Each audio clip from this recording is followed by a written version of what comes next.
অনেক আলেমে দিন বর্গ, উপস্থিত ছাত্রবৃন্দ, আসসালামু আলাইকুম ওয়া রাহমাতুল্লাহি ওয়া বারাকাতুহু।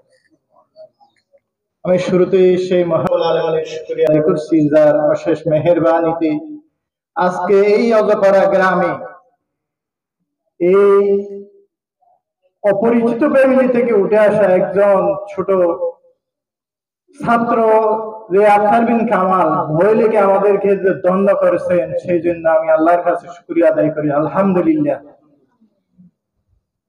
ছোট ছোট বালিকণা বিন্দু বিন্দু জল গড়িয়া তুলে মহাদেশ অতল সাগর।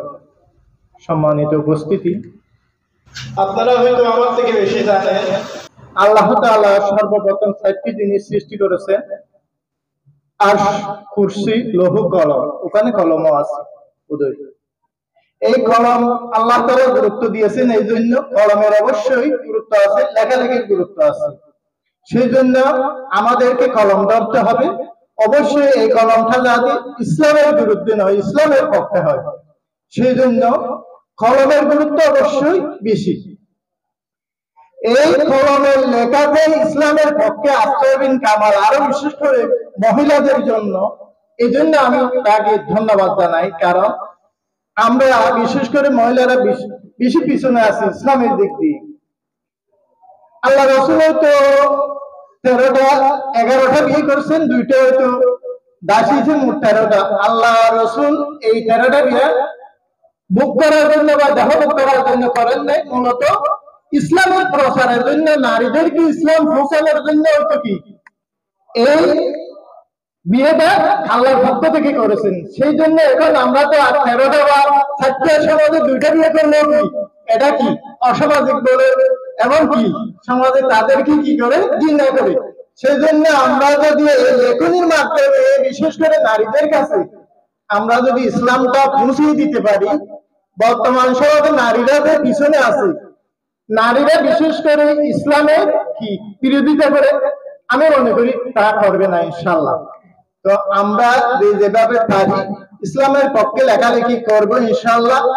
এই যে আমার সামনে ছোট ছোট কোমলমতি শিশুরা আছে, আপনারা একটা একটা করে কি আজকে খ দিয়ে কলা, কালকে ম দিয়ে ময়, এইভাবে যদি আপনারা লেখা শুরু করেন ইনশাআল্লাহ আপনারা দেখবেন যে আপনারা পরিপূর্ণ বয়সে একজন কি পাক্কা লেখক হয়ে যাবেন। সেই জন্য চেষ্টা করতে হবে, চেষ্টা ছাড়া সফলতা আসে না। সেই জন্য যখন আমাদের গ্রামে ইনশাআল্লাহ দেখছি যে আলহামদুলিল্লাহ অনেক লেখক, যেমন আমার বাগিনা একটা, যে উনি আমার বাগিনা এই শফিউল্লাহ নামনু 7টা বই লিখছে। ও আমাদের মাদ্রাসার শিক্ষক ছিল, এখন উনি একটা মাদ্রাসার প্রধান ওই টেকনাফে। এইরকম যদি আমরা সবাইকে উৎসাহিত করি ইনশাআল্লাহ দেখবেন আগামীতে অনেক লেখক হয়ে যাবে। কারণ একটা কথা আছে যে এখন যদি বলিতে বলে উঠে, লেখক থাকলে লেখক উঠবে, ওয়াইজ থাকলে একজন ওয়াইজ থাকলে ওয়াইজ উঠবে।